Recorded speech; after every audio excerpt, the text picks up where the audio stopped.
Galbay pinjol lunas dibayarin oleh asuransi. Dan apakah ini bisa bikin lunas otomatis? Oke, Assalamualaikum warahmatullahi wabarakatuh. Seperti yang kita tahu, rata-rata pinjol itu banyak yang menggunakan asuransi ya.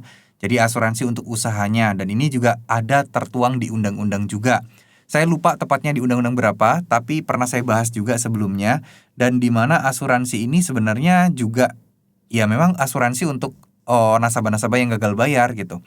Buat orang-orang yang mungkin meninggal dunia, terus kemudian yang hilang entah kemana. Jadi ya otomatis akan dibayari oleh asuransi, tapi dengan syarat dan ketentuan yang berlaku, yang mana tidak di-share oleh ke siapapun dan oleh pinjolnya sendiri nggak akan pernah di-share, karena itu adalah kesepakatan agreement rahasia antara pihak asuransi dan juga pihak pinjolnya ya. Nah, asuransi di sini tuh bukan yang seperti asuransi kesehatan perorangan ya teman-teman, tapi emang asuransi kayak untuk masalah perhutangan kayak gini. Dan itu memang ada beberapa klausul juga di beberapa pinjol pun disebutkan juga di term of agreement atau apa gitu ya namanya, saya lupa. Pokoknya kayak gitulah, ada bacaan-bacaan seperti yang kita sepakati di awal saat kita mengajukan pinjaman, itu ada. Nah, di situ ada klausul-klausul juga akan membayar ya nasabah-nasabah yang tidak bayar atau gagal bayar. Ya, itu ada juga. Tapi kenapa kok ya hal-hal seperti ini tuh tetap membuat kita tuh ditagih terus, padahal kita itu udah lama banget ke Galbay. Sebenarnya konsepnya simple ya teman-teman, konsepnya itu simple banget. Ya mereka tetap nggak mau kehilangan duitnya. Udah itu aja, duit yang udah dikasih ke kita, yang udah apa ya, udah dipinjamkan ke kita, ya mereka tetap mau balik gitu, apapun itu.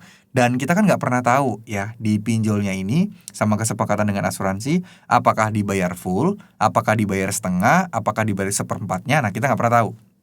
Seperti itu. Makanya pinjol itu katanya banyak banget yang gagal bayar, tapi kok nggak rugi-rugi. Nah, bisa jadi karena hal itu. Karena hal ini memang tidak pernah di-share siapapun. Nah, kenapa saya membahas hal ini? Karena banyak banget oknum-oknum penipuan di luar sana yang sering banget memanfaatkan masalah soal asuransi kayak gini, yang dijadikan sebagai bahan cara cari konsultasi atau cara melunasi utang dengan pihak asuransi. Yang mana kebanyakan mereka memberikan informasi yang salah dan dipakai untuk menipu. Ya, gini loh caranya biar lunas otomatis dengan asuransi. Nanti akan saya ajarin, tapi kalian harus bayar sekian-sekian. Nah, itu penipuan, teman-teman. Jangan dipercaya, ya.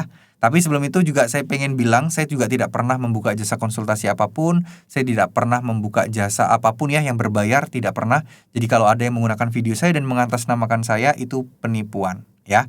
Jadi sekali lagi, asuransi itu ada dan memang tidak di-share, dan informasi ini juga ya detailnya seperti apapun jarang yang ada share, karena kan memang asuransinya kayak bukan asuransi umum seperti kesehatan gitu.